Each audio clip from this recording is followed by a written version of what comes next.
Un cordial saludo para cada uno de ustedes, estimados amigos, y agradecidos por brindarnos estos primeros minutos de la jornada de este día y acompañarnos en nuestro tiempo devocional.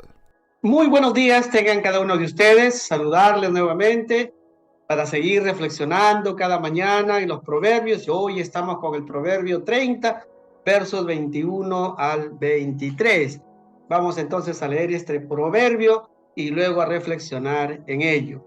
Dice así el proverbio: hay tres cosas que hacen temblar la tierra. No, son cuatro las que no puede soportar: al esclavo que llega a ser rey, al necio autoritario que prospera, a la mujer amargada que finalmente encuentra marido y a la criada que toma el lugar de su señora. Hoy tenemos el título Contradicción. ¿Qué cosas son las que usted no soporta fácilmente? ¿Qué cosas son las que ustedes con facilidad no aceptan? No lo soporta. No le es fácil aceptar o soportar. Bueno, aquí el proverbio habla de cuatro cosas que alborotan la tierra, ¿no? Que fundamentalmente no son correctas, es lo que está hablando. Esta fórmula que dice tres y luego cuatro implica una lista específica, pero no exhaustiva, ¿no? Tres cosas y aún la cuarta figura es una forma poética de decir que la lista no está completa.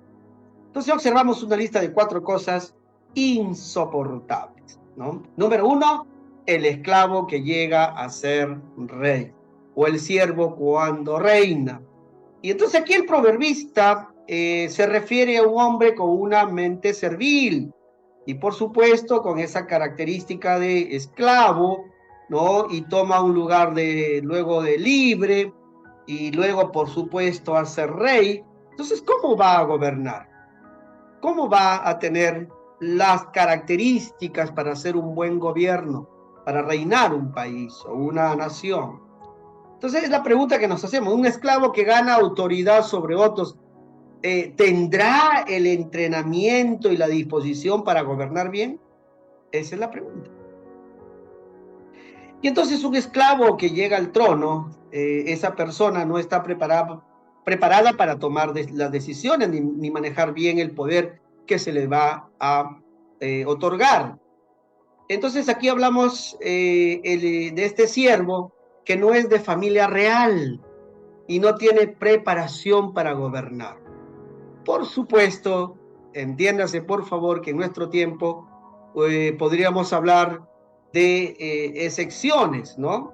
Que efectivamente personas de condiciones humildes pueden llegar a ser presidentes, por ejemplo, ¿no? Eso es otra cosa. Aquí estamos hablando de la capacidad, de la contradicción que puede haber, ¿no? La contradicción que puede haber en el sentido, obviamente, del proverbista, ¿no? No quiere decir que un hombre con un corazón de siervo, como en el caso de Jesús, no puede acaso gobernar. Entonces estamos hablando de un hombre también extraordinario como Jesús, pero si hablamos más que hombre es Dios, ¿no es cierto? Es Rey y Señor. Pero por supuesto, como decía, hay excepciones, como el caso de David, que llegó a ser rey, un pastorcito de ovejas que llegó a ser rey. ¿Por qué? Porque tenía un corazón para Dios. El corazón de David era el corazón que Dios realmente puede dirigir, guiar, y él puede someterse a la dirección de Dios. Y eso es lo que pasó, ¿no? Llegó a ser un gran rey porque tenía el corazón conforme al corazón de Dios. Segundo, el necio autoritario que prospera. Esta figura nos habla de un necio que se sacia de pan, es decir, no está acostumbrado a saciarse de comida. Y por supuesto, repentinamente tiene una posesión y una prosperidad. ¿Qué hace una persona cuando es una condición muy pobre y luego tiene mucho dinero? ¿Cómo maneja ese asunto? Entonces, cuando un necio está satisfecho, solo va a recompensar su necedad con energías y recursos. ¿Para qué? Para su propio provecho, para su propia necedad, ¿no? Y esto nos dice entonces el proverbista Agur en este caso, es insoportable. Entonces, la llegada del vil, del necio, a la abundancia material es un terror, ¿no? Porque su manera de gobernar será oprimiendo, haciendo maldad con lo que tiene. El hombre vil entonces tiene medios para hacer aún más daño a la sociedad, ¿no? Ese era el concepto que se tenía, pues, obviamente, en cuanto a los extremos, ¿no? Y así por el estilo. En el número 3, en el tercer caso, nos habla de la mujer amargada que finalmente encuentra marido. Entonces, otra contradicción. Esto es insoportable porque la mujer odiada debería ser capaz de encontrar un marido y parece que hay una injusticia, ¿no es cierto?, fundamental cuando lo hace, cuando logra tener un esposo. Como una mujer o un hombre tal vez con un corazón herido, amargado, resentido, ¿cómo puede tener una relación de paz con los demás? Una persona herida, amargada, dañada, enojada, va a dañar a otras personas.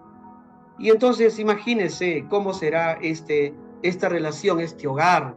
Entonces es insoportable para un esposo o para una esposa si su condición es esta, de tener un esposo o una esposa, ¿no?, amargado o amargado.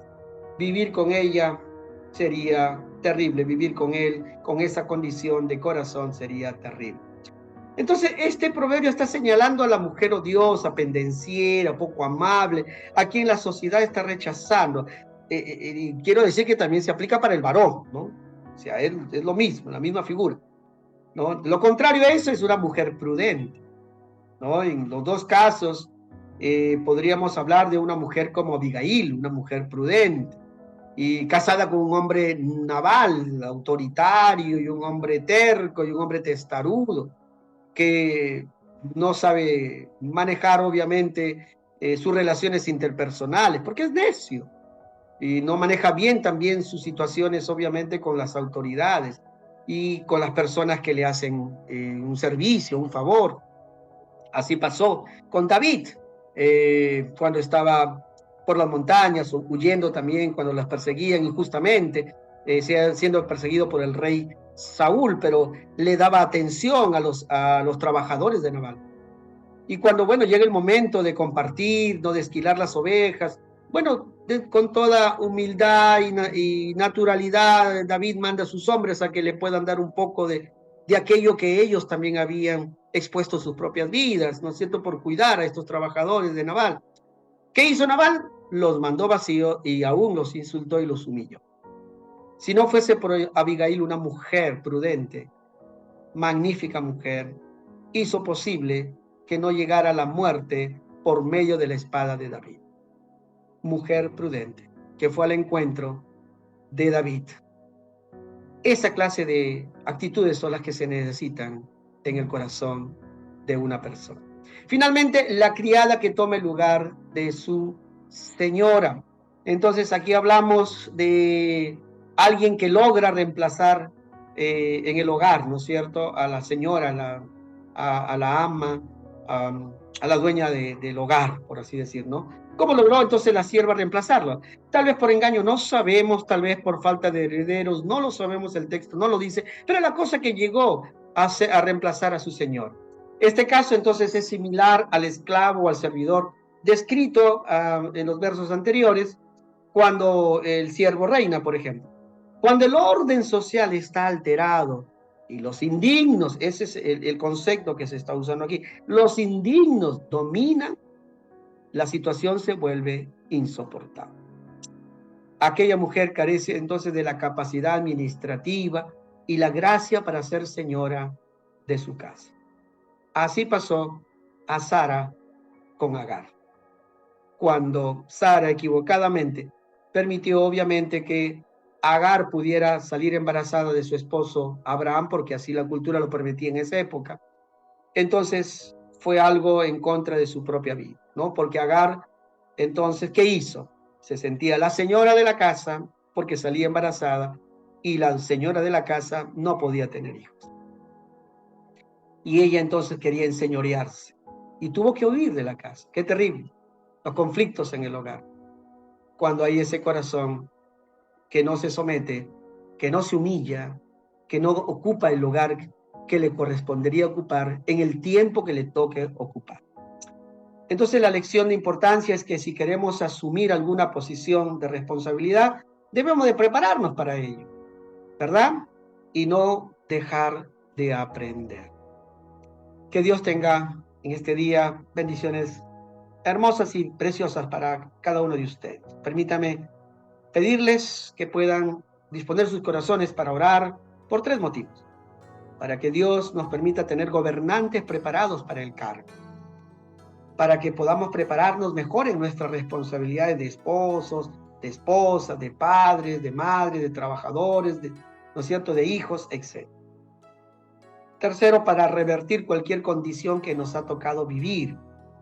Pero esta acción de revertir lo hagamos con trabajo, con esfuerzo, con dedicación, con mansedumbre y con favor de Dios. Que Dios te bendiga.